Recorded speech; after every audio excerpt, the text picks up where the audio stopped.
Bonjour du docteur en sciences Olivier Dufour. Ceci est un projet expérimental. Le projet consiste à traduire tous les articles scientifiques du monde de l'anglais vers le français. La traduction a été intégralement réalisée par un ordinateur, DeepL. Le texte traduit n'a pas été manuellement vérifié. Si vous cherchez mon adresse électronique, elle est, depuis un ordinateur, dans la section à propos de la présente chaîne YouTube. Si vous souhaitez encourager la diffusion de la connaissance, merci de mettre un pouce vers le haut, s'il vous plaît. Totalité des sources et des références bibliographiques dans la description, sous la vidéo. Titre. Niveau bactérien et diversité dans les éponges de cuisine et les brosses à vaisselle utilisées par les consommateurs. 2022. Premier auteur. Moretro. Journal. Journal de microbiologie appliquée. Introduction. Un grand nombre de bactéries, et parfois aussi d'agents pathogènes, ont été trouvés dans les éponges utilisées dans les cuisines. Cardinal et al. 2017, Kogan et al. 2002, Moretro, Guillant, et al. 2021. On craint que les éponges ne propagent des bactéries pathogènes sur les surfaces et les mains de la cuisine, représentant ainsi une menace pour le consommateur, plutôt qu'un moyen de réduire la contamination croisée des aliments ou de la bouche. L'utilisation d'éponges et d'autres ustensiles de nettoyage varie d'un pays à l'autre. Nous avons précédemment signalé que les éponges étaient couramment utilisées pour le nettoyage dans les cuisines dans la majorité des 10 pays européens étudiés, tandis que les brosses étaient l'ustensile de nettoyage dominant pour la vaisselle dans 2 pays, Norvège et Danemark. Moretro, Main, et al. 2021. 2 études antérieures ont montré que les éponges usagées étaient dominées par des bactéries non pathogènes. Cardinal et al. 2017, ont constaté que 14 éponges usagées collectées en Allemagne étaient fortement colonisées par Acinetobacter, Moraxella et Chrysobacterium, tandis que dans une autre étude allemande portant sur 20 éponges, Acinetobacter, Enidrobacter, Agrobacterium, Pseudomonas et Chrysobacterium les dominaient. Jacques et al. 2020. À notre connaissance, aucune donnée sur la diversité bactérienne dans les brosses de cuisine usagées n'a été rapportée. Dans une précédente étude en laboratoire avec de nouvelles brosses et éponges, auxquelles un mélange de bactéries isolées de surface de cuisine et de torchons de cuisine, ainsi que Salmonella et Campylobacter et un mélange de sol alimentaire ont été ajoutés, il a été constaté que Serratia et Pseudomonas étaient dominants. Moretro, Main, et al. 2021. Il existe peu d'informations disponibles sur la manière dont les différentes routines d'utilisation des ustensiles de nettoyage affectent les niveaux et la diversité des bactéries. Cependant, les niveaux de bactéries seraient plus élevés dans les ustensiles de nettoyage humide que dans les ustensiles de nettoyage à sec. Kogan et al. 2002, Matic et al. 2003, Moretro, Main et al. 2021. Dans leur étude, Cardinal et al. 2017, ont affirmé que le nettoyage régulier des éponges entraînait une plus grande abondance d'agents pathogènes opportunistes. Cependant, une limite de l'étude était le faible nombre, 14, d'éponges analysées. Lors d'expériences antérieures en laboratoire utilisant de nouvelles brosses et éponges, nous avons constaté une croissance et une survie plus faible des bactéries, y compris les agents pathogènes Salmonella et Campylobacter, dans les brosses que dans les éponges. Moretro, Main et al. 2021. Il a été émis l'hypothèse que le taux de séchage rapide des brosses par rapport aux éponges conduit à une réduction bactérienne plus élevée dans les premières. Dans la même étude, nous avons également observé une survie plus faible de Salmonella et de Campylobacter et une croissance plus faible des bactéries totales dans un type d'éponge antimicrobienne contenant de l'argent que dans 2 autres types d'éponges.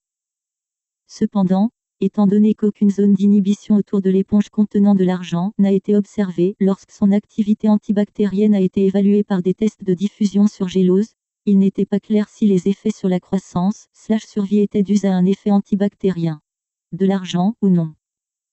Toutes ces expériences ont été réalisées avec de nouvelles éponges et brosses, et d'autres études sont nécessaires pour évaluer si les résultats sont également pertinents pour la croissance/survie bactérienne dans les brosses et éponges utilisées dans les cuisines. Moretro, Main, et al. 2021. L'objectif de la présente étude était d'obtenir un aperçu des charges microbiennes et du microbiote dans les brosses à vaisselle et les éponges qui avaient été utilisées par les consommateurs. Deuxièmement, Les pratiques des consommateurs susceptibles d'affecter l'état microbien et la survie de Salmonella ont été étudiées. Matériaux ET méthode. Collecte des éponges et brosses usagées et analyse bactérienne quantitative. Des échantillons de commodités d'éponges et de brosses usagées ont été collectés auprès de consommateurs, collègues et étudiants de nos établissements ou membres de leur famille, en Norvège et au Portugal, tableau 1 et figure S1. En Norvège, les consommateurs ont été invités à apporter des brosses et ou des éponges, tandis qu'au Portugal, ils ont été invités à apporter des éponges. Sur la base de la faible utilisation signalée de brosses pour la vaisselle au Portugal dans une étude précédente, 6,3% de brosses utilisées, Moretro, main, et al. 2021. Nous avons choisi de ne pas essayer de collecter des brosses au Portugal. Les consommateurs ont rempli un formulaire avec des informations sur l'historique des articles collectés, âge, utilisation, stockage, nettoyage, etc., et sur leur ménage, tableau S1. Tous les articles collectés ont été pesés et inspectés visuellement, humide versus sec, propre versus sale, usé versus neuf, et mousse versus sans mousse. Pour les pinceaux, certains ont été prélevés immédiatement, pour analyse du total viable Coan, TVC, et des bactériotes, tandis que pour les autres un mélange de 2 souches de Salmonella, S. enteritidie MF6 1974 des oufs de poule, Portugal, et S. infanti MF6 1976 de veau. L'Aille, Hongrie. Moretro, main, et al. 2021, ont été ajoutés pour étudier la survie de Salmonella pendant le stockage. Les parties des brosses à poils ont été immergées dans 20 ml d'une suspension mixte des 2 souches, culture d'une nuit, cultivée en TSB crochet ouvrant triptyque Sobrot, Auxois crochet fermant dans des tubes à essai à 30 degrés Celsius avec une agitation de 150 tours par minute, diluée 10 000 fois dans de l'eau stérile de eau, conduisant à un niveau d'inoculum d'environ 6 log UF de Salmonella par pinceau, et stocké soit dans un sac plastique, soit suspendu pendant 20 h à 19 plus ou moins 1 degré Celsius, avant analyse. Les pinceaux ont été échantillonnés en les transférant dans un sa et en ajoutant 100 ml d'eau peptonée tamponnée, BPW, en massant le sa à la main avec la brosse pendant 60 secondes, avant le dénombrement des bactéries par dilution en série et étalement sur PCA, TVC, 30 degrés Celsius, 2 jours. Les brosses auxquelles ont été ajoutées Salmonella ont également été étalées sur XLD, Auxois, 37 degrés Celsius, 24 h. Pour les éponges, certaines ont été analysées immédiatement pour TVC, tandis que d'autres ont été divisées en 2 ou 3 parties, tableau 1. À 2 parties, un mélange des 2 souches de Salmonella, comme décrit pour les pinceaux mais avec immersion et absorption de 10 ml de suspension bactérienne faite en diluant les cultures d'une 800 000 fois dans de eau, a été ajouté, conduisant à un niveau d'inoculum d'environ 6 log UF de Salmonella. Par éponge, pour étudier la survie pendant le stockage. Une partie a été incubée sur un plateau ouvert et l'autre dans un sa en plastique fermé pour tester l'effet du séchage par rapport aux conditions humides. Si les éponges étaient divisées en 3 parties, la 3e partie était analysée directement pour TVC. L'analyse microbienne des éponges a été effectuée de la même manière que pour les brosses. Cependant, les éponges ont été placées dans un sa avec 50 ml de BPW avant le traitement à l'estomac pendant 60 secondes suivi du dénombrement des bactéries. En parallèle des articles d'occasion, 4 nouvelles brosses, Jordan Tran, Lieborg AS, Norvège, et 2 nouvelles éponges, First Pris, Norges Grimpen, de Norvège, et 2 nouvelles éponges du Portugal, Auchan, Lisboa, choisies car ces produits étaient les types le plus courant collectés auprès des consommateurs, ont été acquis et les agents pathogènes leur ont été ajoutés et ont été traités selon une procédure similaire, c'est-à-dire 2 brosses suspendues et 2 dans des sacs, des éponges divisées en 2 morceaux, un dans un plateau et un dans un sa, comme le article d'occasion. Après environ 20 h à 19 plus ou moins 1 degré Celsius, la concentration de bactéries a été déterminée comme décrit ci-dessus. Au Portugal, les 20 consommateurs fournissant leur éponge usagée ont reçu en retour une éponge neuve et ont été invités à utiliser l'éponge normalement. Toutes les nouvelles éponges étaient de type No. 21, Ultra Fresh, Vilda, Portugal, telles que présentées dans Moretro, main, et al. 2021. Contenant de l'argent et revendiqué sur l'emballage comme ayant un effet antibactérien, les consommateurs n'ont pas été informés des détails de l'éponge. Après 4 semaines, 18 des consommateurs ont renvoyé les éponges, qui ont été analysés pour la TVC de l'éponge entière comme décrit ci-dessus, c'est-à-dire en utilisant 100 ml de BPW dans la procédure de l'estomac, et échantillonnés pour l'analyse des bactéries. Analyse bactériologique qualitative. Prélèvement et extraction d'ADN. Pour les analyses de bactériotes, 4 ml d'échantillons ont été prélevés de l'homogénat, après massage manuel pour les brosses ou traitement à l'estomac pour les éponges. Soumis à une centrifugation à 13 000 g pendant 5 mains, le surnageant a été vidé et le tube avec le culot a été congelé à -20 degrés Celsius jusqu'à analyse. De plus, l'extraction de l'ADN, l'amplification et le séquençage de l'ADCES, MIS, ont été effectués comme décrit précédemment. Moretro, Main et al. 2021. Analyse bactériologique. Les échantillons ont été séquencés dans 2 séries Illumina MIS distinctes. Rhin 1, les échantillons norvégiens et Rhin 2, les échantillons portugais. Pour tous les échantillons, la PCR a été réalisée en triple et le séquençage à parier, de multiplication 150 p, a été réalisé comme décrit précédemment. Caporazzo et al. 2012. En bref, la région V4 du gène de l'ARCES a été amplifiée avec des amorces spécifiques à la région 515F, 806R, qui comprenaient les séquences adaptatrices de la cellule de flux Illumina, April et al. 2015, Parada et al. 2016. Comme décrit précédemment, Moretro, Main et al. 2021. L'amorce d'amplification inverse contenait également une séquence de code à barre de 12 bases qui prend en charge le regroupement de différents échantillons. Les échantillons ont été purifiés avec Ampure, Agincourt Biosciences Corporation, et quantifiés à l'aide de l'ADN quantipicograin avec picograin avant le regroupement. Le pool d'échantillons a été dilué à 4 mais séquencé à l'aide du kit de réactif MIS V3 sur un MIS, Illumina, en suivant le protocole fourni par Illumina. En plus des échantillons expérimentaux, l'exécution de MIS contenait également une bibliothèque de contrôle fabriquée à partir de FI-Control V3, qui, dans cette exécution, représentait 10% des lectures. La quantification et le séquençage de la bibliothèque ont été réalisés à Nofima. La version du logiciel de contrôle MIS, MCS, utilisée était RT-AV1. 18. 54. Pour vérifier la présence/l'absence de séquence de Campylobacter à partir de l'analyse MIS, un test PCR en temps réel de Campylobacter, modifié de Nordval International/MCL, 2019, a été effectué sur 19 des brosses/éponges norvégiennes.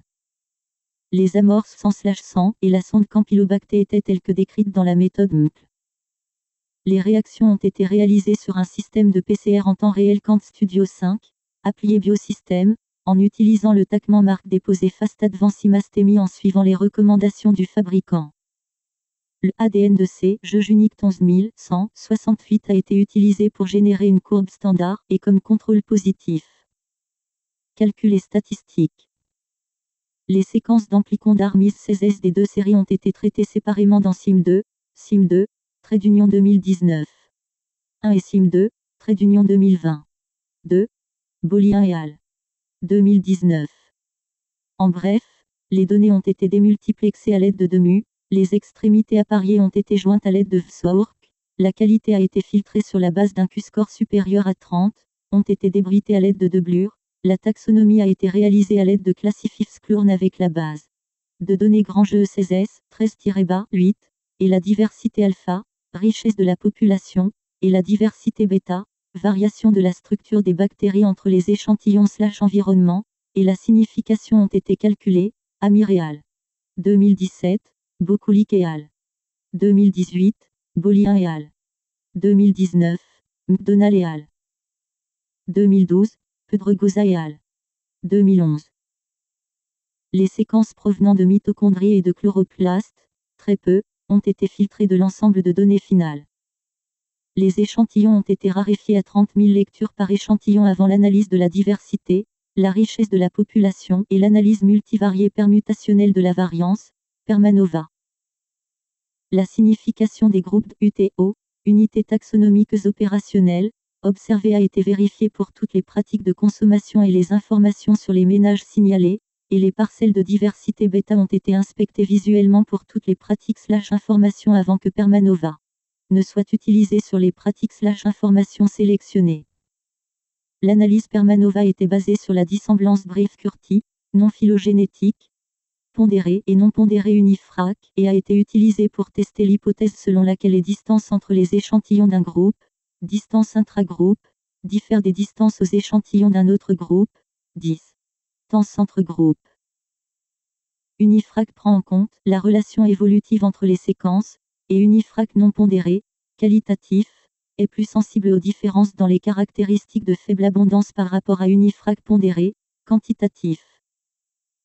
Le nombre de permutations était de 999 pour toutes les analyses. Les tableaux de taxonomie ont été réduits au niveau 6, genre, convertis en valeurs relatives et exportés vers des fichiers texte et traités ultérieurement dans Excel. Les taxons inférieurs à une moyenne de 1% dans tous les échantillons ont été représentés, comme autres. Les caractéristiques principales ont été calculées sur la table des caractéristiques, sous-au-dessus, et les données de la table de niveau 6. Lors de la comparaison des niveaux de bactéries avec TVC, les données ont été réparties dans les catégories suivantes: log TVC par brosse ou éponge, faible, inférieur à 6,5, moyen, 6,5-8,0, élevé, 8,1-9,5, ex-élevé, supérieur à 9,5. Pour déterminer les genres significativement différents entre les brosses et les éponges, une ANOVA à une voix a été réalisée sur des genres sélectionnés du tableau de niveau 6 des 5 ménages avec à la fois des brosses et des éponges. Minitab 19 Statistical Software, 2020, crochet ouvrant logiciel informatique crochet fermant. Pour déterminer les schémas de connexion entre les pratiques des consommateurs et les niveaux de contamination des ustensiles, des échantillons de brosses, n égale 40, Norvège uniquement, et d'échantillons d'éponges, n égale 102, dont 78 du Portugal et 24 de Norvège. De nouvelles brosses et éponges témoins inutilisées ont été incluses, modélisées dans différents modèles de régression des moindres carrés partiels. Pour chaque type d'ustensile, nous avons construit 3 modèles prédictifs. Les ustensiles collectés auprès des consommateurs modélisés pour TVC log. Les ustensiles incubés modélisés pour TVC log et les ustensiles incubés modélisés pour Salmonella. Dans chacun de ces modèles, les variables indépendantes comprenaient les réponses des consommateurs, habitudes d'utilisation, habitudes de nettoyage et de stockage et données socio-démographiques, l'état observé des ustensiles lors de la collecte, par exemple, propre, sec, usé et ou en mousse, et le cadre expérimental d'incubation, stocké au sec, suspendu, pinceau, sur un plateau ouvert, éponge, ou stocké humide dans un sac plastique fermé, et utilisé au témoin. 9. Ustensiles. Toutes les variables ont été standardisées. Dans tous les modèles, une validation croisée complète et des tests d'incertitude basés sur le jackknife ont été utilisés pour la validation du modèle et la sélection des variables. Marten et Marten, 2000. Les résultats de la validation croisée ont été utilisés pour déterminer le nombre approprié de facteurs dans chaque modèle, où une baisse ou une stagnation de la variance validée indiquait le premier facteur non validé.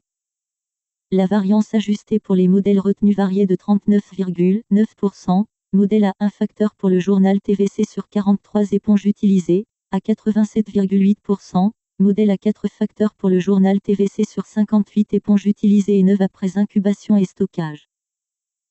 La section des résultats présente les modèles prédictifs pour TVC log et Salmonella, ou les coefficients de régression pondérés, B, et les valeurs P associées des tests d'incertitude sont rapportées. Pour chacune des variables indépendantes, la valeur de P indique si la pratique spécifique ou la caractéristique du ménage a conduit de manière significative à une numération bactérienne plus élevée, coefficient B positif, ou plus faible, coefficient B négatif. Les modèles ont été exécutés dans TEU Scramble et marque déposée X10. 4. 1. Camo Software AS. Résultat. Pratique de consommation et statut microbien. Niveau bactérien. Le nombre de bactéries dans les éponges portugaises, TVC médian 10,3 log 10 UF par éponge crochet ouvrant inférieur à 4,5 13,3 log crochet fermant, était plus élevé que dans les éponges norvégiennes, 7,3 log 10 UF par éponge, inférieur à 4,5 10,7 log. Figure 1 et 2. La TVC médiane des brosses, uniquement norvégienne, était de 7,0 log 10 UF par brosse, gamme inférieure à 3,99,2 log. Figure 1. Un modèle similaire de type d'utilisation et de fréquence d'utilisation a été signalé pour les éponges portugaises et les brosses norvégiennes. Au Portugal, tous les consommateurs ont déclaré que les éponges étaient utilisées pour la vaisselle, y compris pour récurer les casseroles, poêles et similaires, et 19 des 20 éponges étaient utilisées 5 à 6 fois par semaine, ou plus souvent. 32 des 35 brosses collectées en Norvège étaient couramment utilisées pour la vaisselle, et 31 utilisaient leurs brosses 5 à 6 fois par semaine, ou plus souvent. Les brosses restantes provenaient de ménages, qui avaient 2 brosses, et utilisaient la deuxième brosse pour la vaisselle très sale.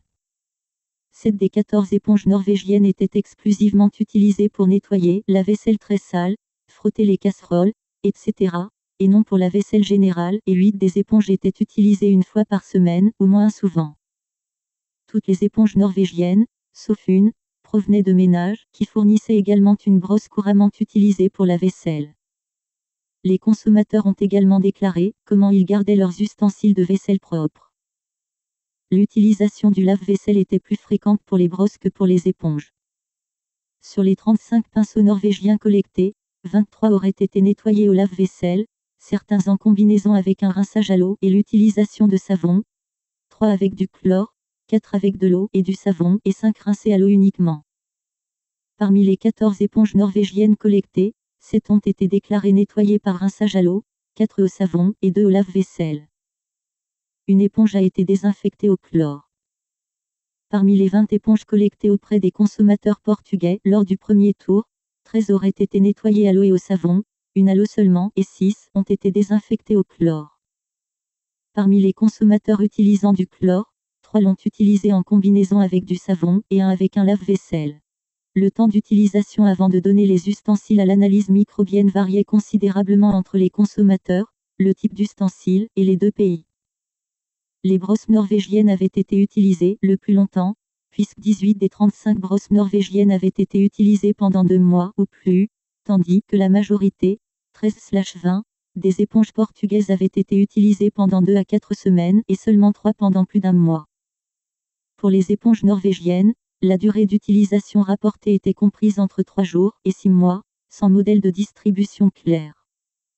Au moment de la collecte, 75%, 50% et 36% des éponges portugaises, des brosses norvégiennes et des éponges norvégiennes, respectivement, semblaient usées.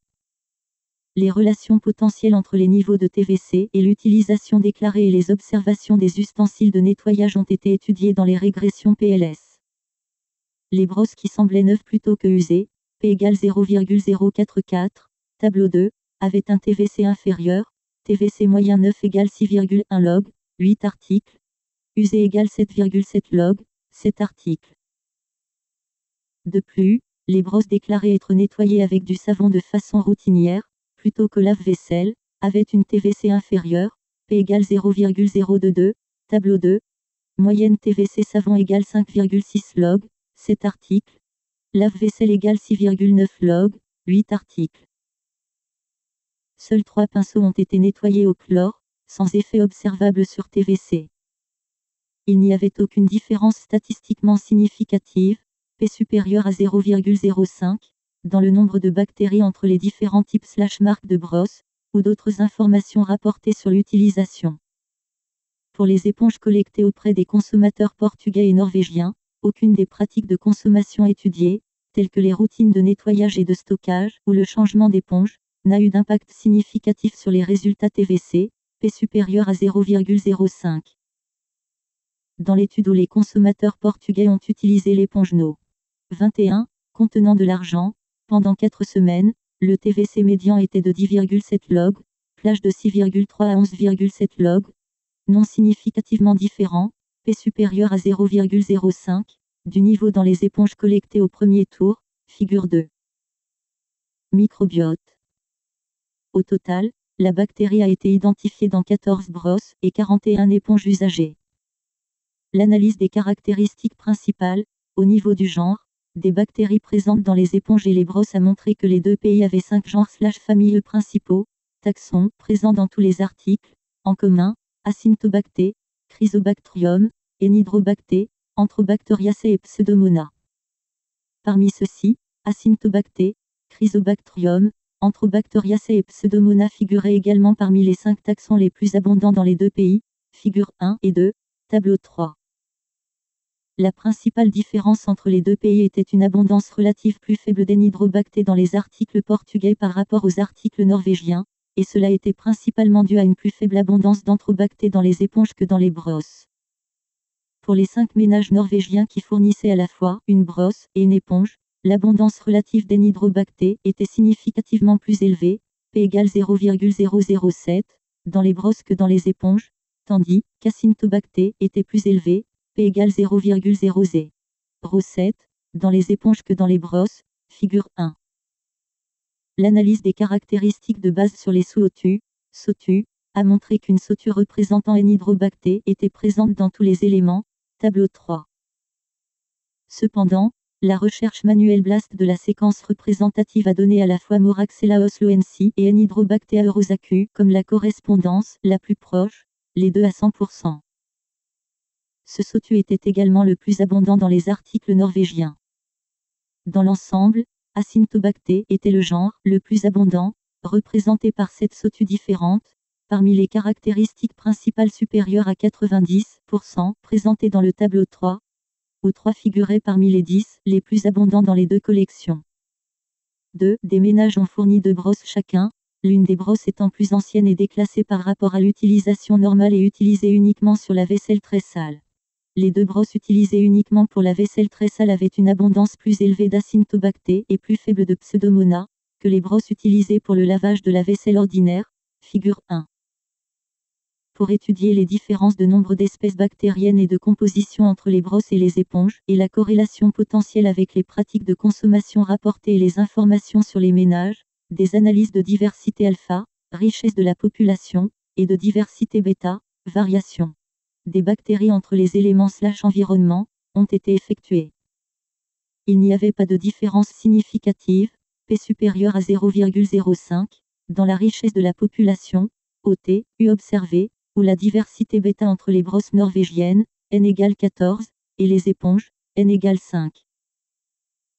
Une richesse de population significativement plus élevée, OT, U observée, a été trouvée dans les produits des ménages n'ayant pas d'enfants de moins de 12 ans, P égale 0,02, et dans les articles ATVC faible ou moyen, faible, N égale 5, moyen, N égale 6, P égale 0,02, par rapport aux articles avec un nombre élevé de bactéries, N égale 7. Il y avait aussi une différence significative dans la structure communautaire, diversité bêta, entre les catégories TVC, P égale 0,001, élevé contre faible, P égale 0,004, élevé par rapport à moyen, P égale 0,002. Lorsque les informations sur l'abondance n'étaient pas pondérées, unifrac non pondéré. Il y avait une richesse de population significativement plus élevée, OT, U observée, dans les éponges visuellement sales, N égale 9, que dans les éponges visuellement propres, N égale 27, P égale 0,02, du Portugal. Il n'y avait pas de différence significative, P supérieur à 0,05, dans la richesse de la population, OT, U observée, ou la structure de la communauté entre les éponges originales et antimicrobiennes, S21, ou entre les différentes catégories TVC. L'analyse des bactéries a indiqué que des séquences classées à Campylobacter étaient présentes dans 9 des ustensiles de nettoyage, à une faible abondance, 0,002 à 0,09, 8%. Cependant, une analyse PCR en temps réel de Campylobacter, ciblant C. jejuni, C. coli et C. lari, de 4 des éléments positifs pour mise et de 15 éléments négatifs, n'a donné aucun signal positif. Les séquences classées à Salmonella ou Listeria n'ont été trouvées dans aucune éponge ou brosse. Pratique de consommation et survie de Salmonella. Effet du séchage des articles. Les brosses et les éponges collectées auprès des consommateurs et nouvellement achetées, ustensiles de contrôle, ont été inoculés avec Salmonella et soit conservés à l'état humide dans un sac en plastique, soit laissés sécher pendant la nuit sur un plateau ouvert, éponge, ou suspendu, brosse. Environ 1,5 log inférieur, P égale 0,01, TVC et 3,3 log inférieur, P égale 0,001, Les numérations de Salmonella ont été trouvées dans les brosses stockées suspendues par rapport à celles stockées dans un SA, tableau 4. Pour les éponges usagées, il n'y avait aucun effet significatif sur les niveaux de Salmonella ou de TVC en stockant les éponges sur un plateau par rapport au stockage dans un SA en plastique, tableau 4. Il a été observé que les éponges pondant sur les plateaux n'étaient pas complètement sèches au moment du prélèvement après un jour de stockage. Les éponges portugaises ont été pesées après un jour de stockage, et le poids des éponges en sachet était en moyenne 2,1 fois plus élevé, 14,3 grammes, que celui des éponges en barquette, 6,8 grammes. Effet des pratiques des consommateurs. Selon l'analyse statistique, la seule pratique de consommation signalée qui a affecté la survie de Salmonella dans les brosses était l'utilisation de chlore pour désinfecter la brosse, P égale 0,034, tableau 2. Cependant, il faut noter que cette pratique n'impliquait que deux brosses, où les deux étaient suspendues pour sécher. Par conséquent, il est difficile de tirer des conclusions à partir de cette taille d'échantillon limitée. Des nombres bactériens totaux plus élevés après incubation et stockage ont été trouvés dans les brosses qui avaient été utilisées pendant une longue période. Dernière modification médiane 4,3 semaines, P égale 0,038. Moyenne TVC dernière modification inférieure à 4,3 semaines égale 6,8 log/article, 15 items. Supérieur à 4,3 semaines égale 7,6 log/it, 10 items. Et ceux issus de ménages avec enfants de plus de 18 ans, P égale 0,003, tableau 2. Moyenne TVC enfant supérieur à 18 est égale à 7,7 log/it, 12 items. Part d'enfants supérieurs à 18 ans égale 6,1 log/it, 11 items. Les brosses étaient de 5 types/marques différents, et il n'y avait aucune différence dans les niveaux de bactéries, TVC ou Salmonella, entre les différents types de brosses utilisées, voir la figure S1 pour des photos de brosses. De plus, il n'y avait pas de différence dans l'absorption d'eau, plage de 1,7 à 6,2 g par brosse, entre les différents types de brosses usagées ou entre les brosses neuves et usagées. Plusieurs pratiques autodéclarées ont significativement, P inférieur à 0,05, tableau 2, affecté la survie de Salmonella dans les éponges. Les niveaux de Salmonella étaient en moyenne 0,9 log plus élevés dans les éponges des ménages, qui stockaient régulièrement des éponges dans l'évier, moyenne égale 6,3 log crochet ouvrant 8 articles crochet fermant, que les éponges qui seraient stockées dans un récipient, 30 articles, ou sur le comptoir, 10 articles. Les éponges des ménages, qui changeaient principalement d'éponge lorsqu'elles étaient usées ou vieilles, avaient en moyenne des niveaux de Salmonella inférieurs de 0,7 log, moyenne égale 5,4 log crochet ouvrant 40 articles crochet fermant, par rapport aux ménages qui changeaient d'éponge lorsqu'elles semblaient sales, 8 articles. Après incubation et stockage, les éponges déclarées nettoyées au chlore, 21% du total des ménages, présentaient une TVC plus élevée, P égale 0,023, moyenne égale 10,4 log, 12 éléments, que les éponges des autres ménages, moyenne égale 9,3 log crochet ouvrant 42 articles crochet fermant. En outre, deux pratiques signalées ont donné une TVC significativement plus faible, éponge nettoyée au lave-vaisselle, P égale 0,039, moyenne égale 8,8 log crochet ouvrant 4 éléments crochet fermant, et éponge déclarée séchée entre les événements d'utilisation, P égale 0,004, moyenne égale 8,9 log crochet ouvrant 38 éléments crochet fermant, ces dernières ayant le plus grand, la taille de l'effet et la signification statistique, la plus élevée, en raison d'une représentation plus large de la pratique dans les données. Les données de base utilisées dans cette publication ont été déposées dans un référentiel de données, Moretro et al. 2022. Discussion.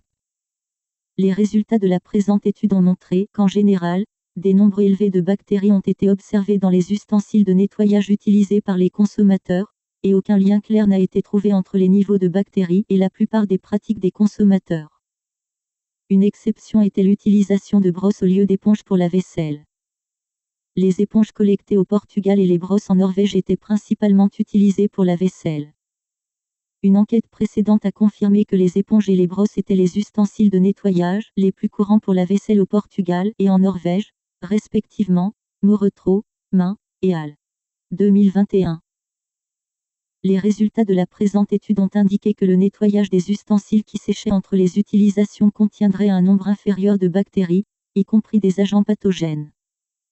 Cela a été soutenu par l'expérience où Salmonella a été ajoutée aux brosses et qui ont été soit maintenues humides dans un sac en plastique, soit laissées sécher par suspension, pour laquelle le nombre de bactéries était le plus élevé dans les brosses maintenues humides dans des sacs en plastique. La différence de nombre de bactéries entre les éponges dans des sacs en plastique et les éponges stockées sur un plateau n'était pas significative. Cela est conforme au fait que les brosses sèchent plus rapidement que les éponges, et il a été observé que certaines des éponges sur les plateaux n'étaient pas complètement sèches même après l'incubation d'une nuit, ce qui peut expliquer la plus faible différence de nombre de bactéries entre les éponges dans des sacs en plastique et sur des plateaux qu'entre des pinceaux dans des sacs en plastique et des pinceaux suspendus. D'autre part, pour les éponges signalées par les consommateurs comme sèches entre les utilisations, des TVC plus faibles, mais par dénumération de Salmonella, ont été observés pour les éponges auxquelles Salmonella a été ajoutée.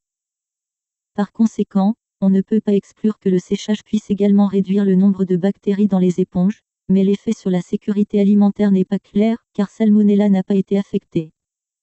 Dans les brosses usagées, il a été observé que Salmonella était plus sensible au séchage que les autres bactéries présentes. Les brosses se dessèchent probablement complètement entre les utilisations, ce qui peut sélectionner des bactéries plus adaptées aux conditions sèches que Salmonella. Log UF par brosse. Envan et Redmond, 2019. Il y avait des nombres bactériens plus élevés dans les brosses usagées collectées auprès des consommateurs dans la présente étude, par rapport aux niveaux bactériens obtenus après une utilisation simulée dans de nouvelles brosses dans une précédente étude en laboratoire, Moretro, Main, et al. 2021. Dans l'expérience de laboratoire précédente où des bactéries et un mélange de sol alimentaire ont été ajoutés à de nouvelles brosses, il y a eu une réduction des niveaux bactériens totaux de 6 log à 4 log UF par brosse après un jour, et le niveau est resté à 3-4 log UF par brosse pour le reste de l'étude de 7 jours. Il n'est pas clair si ce niveau bactérien inférieur était dû au fait que les brosses étaient neuves ou à des différences, par exemple, d'humidité, de saleté alimentaire, d'adaptation au stress, de type de bactéries entre le système modèle de laboratoire et les conditions d'utilisation dans les cuisines. Dans la présente étude, les niveaux de Salmonella après addition et incubation pendant la nuit étaient plus faibles pour les brosses neuves que pour les brosses usagées, à la fois pour les brosses maintenues humides et laissées sécher. De plus, lorsque les brosses usagées étaient analysées directement, les brosses qui semblaient neuves présentaient des niveaux de TVC inférieurs. Envan et Redmond, 2019, ont trouvé une corrélation positive entre les concentrations d'entérobactéries et la durée d'utilisation des brosses. Ensemble, cela indique que les brosses usagées peuvent favoriser une croissance et une survie bactérienne supérieure à celle des brosses neuves. La plupart des brosses utilisées auraient été utilisées pendant plusieurs mois et beaucoup d'entre elles étaient visiblement usées, et il est possible que des rayures, une dégénérescence des fibres ou une accumulation de saleté dans les brosses utilisées facilite la colonisation des bactéries et ou rendent la brosse plus difficile à nettoyer par rapport aux brosses neuves. Cependant, puisque nous n'avons trouvé aucune différence significative dans les niveaux de l'agent pathogène Salmonella entre les brosses neuves et usagées, et aucune augmentation du nombre de Salmonella dans les brosses anciennes/usées, nous ne pouvons pas conclure sur la base des données de la présente étude que les consommateurs devraient être invités à changer leurs brosses régulièrement du point de vue de la sécurité. Des travaux supplémentaires peuvent être effectués pour tester si la survie d'autres agents pathogènes, par exemple Campylobacter, est plus élevée dans les brosses usées. Nous avons choisi de ne pas inclure Campylobacter dans les expériences car nous avons observé dans les tests initiaux que le dénombrement direct de Campylobacter sur les plaques MDA a échoué en raison de la prolifération de la flore de fond des brosses et des éponges utilisées. Une expérience modifiée combinant une étape d'enrichissement de Campylobacter avec une numération MPN peut être une approche alternative dans des recherches ultérieures. Le nombre de bactéries dans les éponges portugaises usagées était considérablement plus élevé que dans les éponges norvégiennes usagées. Les éponges portugaises ont été utilisées plus fréquemment que les éponges norvégiennes.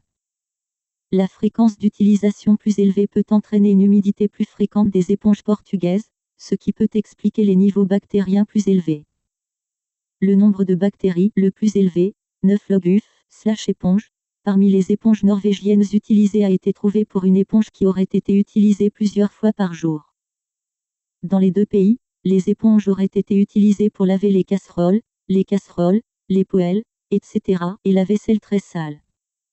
Cependant, les consommateurs norvégiens auraient utilisé des brosses plus souvent que des éponges assez fins, ce qui conduit probablement à une utilisation moindre des éponges qu'au Portugal. Il existe plusieurs autres études d'autres pays, Brésil, Pays-Bas, Royaume-Uni, sur les niveaux de bactéries dans les éponges de cuisine usagées avec un nombre de bactéries rapporté dans la plage de 6 à 9 logs, Hilton et Austin, 2000, Ikawa et Rossin, 1999, Kuzuman Ingram et al. 2002, Rossi et al. 2013, ce qui signifie que les niveaux de la présente étude portugaise étaient plus élevés que dans d'autres études. Cependant, comme des informations très limitées sur l'utilisation des éponges ont été fournies dans les autres études, on ne sait pas pourquoi un nombre plus élevé de bactéries a été observé dans les éponges portugaises. Pratiquement, aucune pratique de consommation étudiée n'a eu d'effet significatif sur le nombre de bactéries dans les éponges ou brosses lors de l'analyse au point de livraison. Une exception était le nettoyage des brosses au savon, qui a entraîné une diminution du nombre total de bactéries. En ce qui concerne le nombre de bactéries après l'ajout de Salmonella, les éponges qui auraient été nettoyées avec un lave-vaisselle chez les consommateurs présentaient une TVC inférieure et celles nettoyées avec du chlore une TVC supérieure à la moyenne de l'échantillon. Ces résultats n'étaient en général pas tout à fait conformes aux résultats précédents, car le nettoyage des éponges par rinçage à l'eau ou le nettoyage au savon ne sont pas très efficaces, tandis que le nettoyage au chlore est efficace. Moretro, Main, et al. 2021, Sharma et al. 2009. Il convient de noter que la présente étude était très déséquilibrée en termes de nombre de ménages déclarant utiliser du chlore. Ainsi, le présent échantillon ne permet pas de conclure sur les avantages et les inconvénients de l'utilisation du chlore. La découverte selon laquelle les brosses usagées nettoyées au lave-vaisselle avaient une TVC plus élevée que lorsqu'elles étaient nettoyées avec du savon était surprenante, car le nettoyage des brosses neuves au lave-vaisselle était efficace dans la précédente étude en laboratoire. Moretro, Main et al. 2021. On peut supposer qu'un nettoyage répété au lave-vaisselle peut contribuer à l'usure de la brosse, ce qui peut augmenter la colonisation bactérienne. Cependant, la fréquence de la procédure de nettoyage n'est pas connue et peut également affecter les résultats. Il n'y avait aucune différence dans les niveaux ou la diversité bactérienne entre les éponges antimicrobiennes contenant de l'argent, S21, et les autres éponges utilisées par les consommateurs au Portugal. Auparavant, lors d'expériences en laboratoire sur 7 jours avec de nouvelles éponges, non utilisées par les consommateurs, inoculées avec des bactéries associées à la cuisine, Salmonella et Campylobacter et un mélange de sol alimentaire, une croissance bactérienne totale plus lente et une réduction plus élevée de Salmonella et Campylobacter ont été trouvées dans l'éponge antimicrobienne S21 que dans deux autres types d'éponges, mais aucune zone d'inhibition n'a été observée dans les tests de diffusion sur gélose. Il n'était pas clair si les niveaux bactériens inférieurs étaient dus à l'ajout d'argent à l'éponge ou à d'autres facteurs. Moretro, Main et al. 2021. Sur la base des résultats des deux études, il ne peut être exclu qu'il puisse y avoir un effet antibactérien initial dans les nouvelles éponges antimicrobiennes, S21. Cependant, un tel effet n'a pas été observé pour les éponges utilisées pendant 4 semaines par les consommateurs, ce qui indique que l'ajout d'argent à l'éponge n'a aucun effet lors d'une utilisation pratique à long terme. On sait que les produits contenant des composés antibactériens ajoutés présentent souvent des effets antibactériens limités lors de l'utilisation pratique. Cela peut être dû à des facteurs tels qu'une concentration trop faible de composés antibactériens, une concentration décroissante au fil du temps et une neutralisation de l'effet antibactérien par la saleté alimentaire, de Florio et al. 2021, Moretro et Langsrud, 2011. Bien que les niveaux bactériens entre les différentes brosses et éponges utilisées variaient de plusieurs ordres de grandeur, la diversité bactérienne était plus uniforme. Figure 1 et 2, tableau 3, avec 5 genres/familles principaux présents dans tous les articles: Acinetobacter, Chrysobactrium, Enidrobacter, Anthrobac, Thoriacea et Pseudomonas. De plus, dans une étude allemande sur 14 éponges utilisées, les OTU dominantes étaient plutôt omniprésentes, car les 10 OTU les plus couramment isolées représentaient 69% de toutes les séquences, et 9 des 10 OTU les plus courantes ont été trouvées entre 11 et 14 des éponges, Cardinal et al. 2017. Dans les études actuelles, figures 1 et 2, tableau 3, et allemandes, La classe bactérienne dominante était les gamma-protéobactéries, et bon en nombre des mêmes genres, Acinetobacter, Enidrobacter, Pseudomonas, Chrysobacterium, dominaient dans les deux études. De plus, dans une autre étude sur 20 éponges allemandes, les bactéries dominantes étaient similaires à celles des deux autres études puisque les genres les plus fréquemment détectés étaient Acinetobacter, 22%, Enidrobacter, 8%, Agrobacterium, 6%, Pseudomonas, 5%, et Chrysobacterium, 2%. Jacques Chéal. 2020.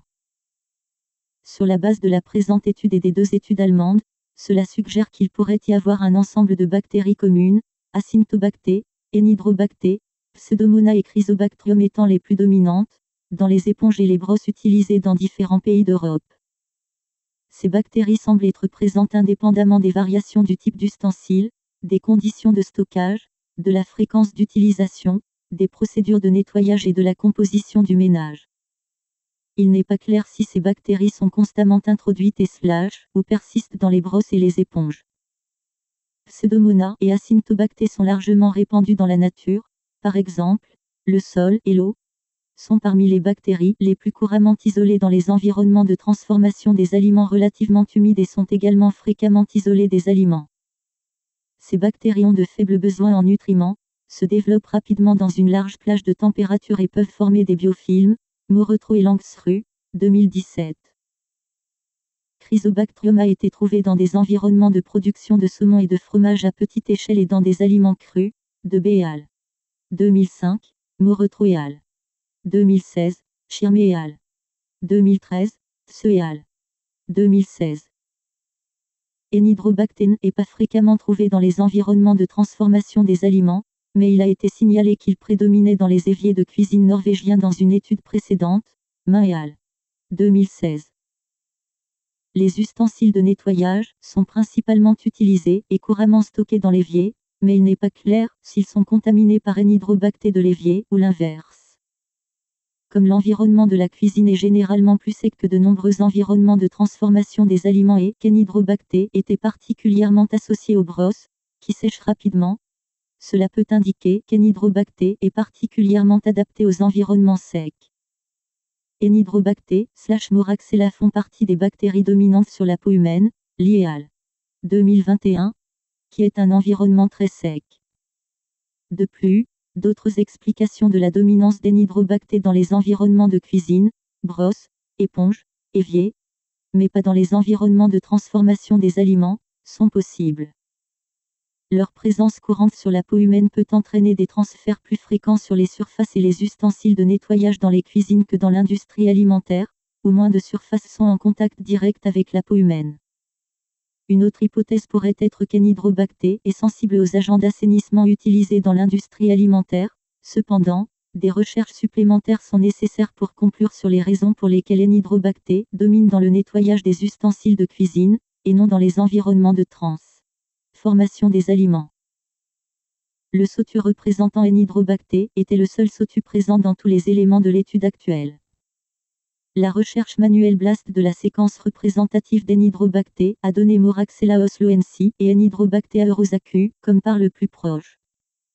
Cette correspondance de séquence a également été observée par Cardinal et al. 2017. Moraxella osloensi est également connu pour générer des mauvaises odeurs dans la lessive, Kubota et al. 2012, et Cardinal et al. 2017, ont émis l'hypothèse que la présence abondante de cette bactérie pourrait être responsable des éponges de cuisine malodorantes. L'analyse des bactéries dans la présente étude a montré que les pathogènes bactériens d'origine alimentaire Salmonella sp. et Listeria monocytogenes n'étaient pas présents en nombre détectable dans les brosses et les éponges usagées. Campylobacter a été trouvé dans 6 éponges et 3 brosses, représentant jusqu'à 0,1% des séquences totales, mais les études de contrôle avec PCR en temps réel n'ont pas permis de détecter Campylobacter. La présence de séquences classées, comme Campylobacter, pourrait être un artefact de l'analyse mise. En raison de la complexité des méthodologies de séquençage de nouvelle génération et de l'identification microbienne basée sur la séquence, il peut y avoir un risque de résultats faussement positifs ou faussement négatifs. Cependant, nous ne pouvons pas exclure la présence d'autres espèces de Campylobacter que celles testées, C. jejuni, C. coli et Cellari, dans le test PCR en temps réel. La faible abondance relative des bactéries pathogènes d'origine alimentaire est conforme aux autres études sur les éponges, Cardinal et al. 2017, Jacques Chéal. 2020. Dans certaines études, des problèmes de sécurité sont soulevés en raison de la présence d'un nombre élevé d'Enterobacteriaceae, Moraxella, Chrysobacterium, Acinetobacter sp. etc. dans les éponges, sur la base d'affirmations selon lesquelles ces types de bactéries sont potentiellement pathogènes ou opportunistes, Cardinal et al. 2017, Day et al. 2020, Ozelli et al. 2020. Nous pensons que la pertinence pour la santé publique de la présence de ces groupes de bactéries dans les ustensiles de nettoyage, qui a également été confirmée dans la présente étude, est difficile à évaluer sur la base d'une analyse de bactéries basée sur des amplicons ou d'autres méthodologies à faible résolution. Le potentiel pathogène d'une bactérie dépend souvent de l'espèce, et parfois de la souche, et des méthodes à haute résolution sont nécessaires pour identifier la bactérie au niveau de l'espèce ou pour évaluer si, par exemple, des facteurs de virulence ou des gènes de résistance aux antibiotiques sont présents pour évaluer et le potentiel pathogène de la bactérie. Cardinal et al. 2017 ont précédemment rapporté que les éponges qui avaient été nettoyées par les consommateurs étaient associées à des concentrations plus élevées d'agents pathogènes opportunistes, mais aucun effet des méthodes de nettoyage rapportées sur la bactérie n'a été observé dans la présente étude. Il convient de noter que les résultats des consommateurs dans la présente étude présentent certaines limites relatives au recrutement d'un échantillon de convenance limité en taille et biaisé en faveur des scientifiques de l'alimentation et des microbiologistes. Cependant, l'inclusion de deux cultures différentes, Norvège et Portugal, contribue à documenter un large éventail de pratiques d'ustensiles de nettoyage et à découvrir des effets robustes selon les conditions domestiques et les types ou marques d'ustensiles de nettoyage. De plus, certaines des pratiques étudiées étaient peu représentées, tandis que d'autres étaient largement représentées dans les ménages participants, ce qui a conduit à une enquête déséquilibrée sur les différentes pratiques. Des recherches supplémentaires sont recommandées avec des échantillons de consommateurs plus importants ou dans des études d'intervention contrôlées, afin de mieux étudier les effets des pratiques d'ustensiles de nettoyage de la vaisselle sur la croissance/survie des bactéries pathogènes. En général, les résultats sur les éponges et brosses usagées de la présente étude ont soutenu les conclusions et les conseils de notre étude précédente sur les nouvelles éponges et brosses, sur l'importance du séchage et sur l'utilisation de brosses au lieu d'éponges pour la vaisselle, Moretro, Main et al. 2021. De plus, certaines autorités de sécurité alimentaire ne recommandent pas les éponges pour le nettoyage, BF 2020, OMS 2006. Conclusion. Les bactéries non pathogènes dominaient les éponges et les brosses utilisées, et un ensemble de bactéries communes comprenant Acinetobacter, Chrysobacterium, Enidrobacter, Enterobacteriaceae et Pseudomonas était généralement abondant et semblait être robuste contre les variations d'utilisation des ustensiles de nettoyage. Les pratiques trouvées pour prévenir la croissance de Salmonella dans les éponges en cas de contamination ultérieure comprenaient l'habitude de changer l'éponge lorsqu'elle est usée et de ne pas ranger l'éponge dans l'évier. Les résultats confirment que les brosses de séchage peuvent tuer les bactéries, y compris l'agent pathogène Salmonella. Bien que les pinceaux sèchent souvent entre les utilisations, le séchage des éponges est difficile à obtenir si les éponges sont utilisées quotidiennement. Ainsi, pour prévenir les risques pour la santé en cas de contamination par Salmonella sur l'ustensile, il convient de conseiller aux consommateurs d'utiliser des brosses. Des recherches supplémentaires sont recommandées pour étudier le rôle des pratiques des consommateurs, et en particulier, le rôle des routines de nettoyage sur les brosses ainsi que la durée de vie des brosses d'un point de vue hygiénique. En outre, les études peuvent être étendues à des agents pathogènes autres que Salmonella. Si vous cherchez mon adresse électronique, elle est, depuis un ordinateur, dans la section à propos de la présente chaîne YouTube. Si vous souhaitez encourager la diffusion de la connaissance, merci de mettre un pouce vers le haut, s'il vous plaît. Totalité des sources et des références bibliographiques dans la description, sous la vidéo.